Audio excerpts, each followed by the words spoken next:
আসসালামু আলাইকুম মুরব্বি সাহেব। ওয়ালাইকুম আসসালাম।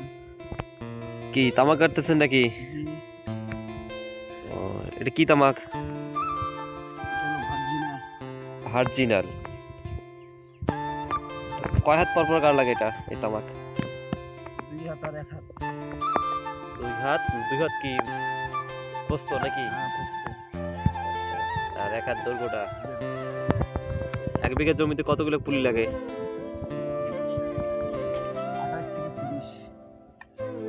28 থেকে 30 প্রায় 3000-এর মতো নাকি? 3000 পুলি লাগে। তো প্রথমে আমরা কি কি করে সার ব্যবহার করতেছেন?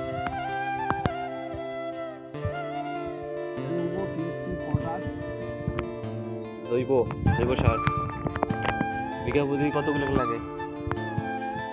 জৈব সার পটাশ 2 থেকে 2.5 মণ। তাই গত বছর আপনি তামাক চাষ করেছিলেন, জি, সফলতা কেমন পাইছেন? সফলতা তো ভালো। এক বিঘা জমিতে কতগুলো কয় মণ তামাক আসে? 9 থেকে 10 মণ। 9 থেকে 10 মণ তামাক। আচ্ছা, তাহলে মন কত গেছে কত বছরে? 8 থেকে 9 হাজার।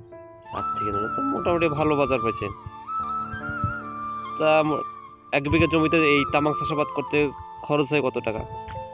10 থেকে 12 হাজার। তা মোটামুটি তো তাহলে 9,000 টাকা 8,000 টাকা বিক্রি করলে 7-8-56, তো 60-70 হাজার টাকা উপরে আসে। আসো তো। ওই আশা করে এবারও লাগাচ্ছেন নাকি? অবশ্যই।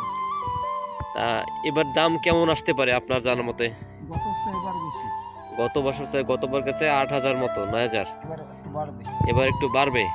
আশা করা যায়। আচ্ছা, ধন্যবাদ। আপনার সাথে কথা বলে অনেক ভালো লাগলো।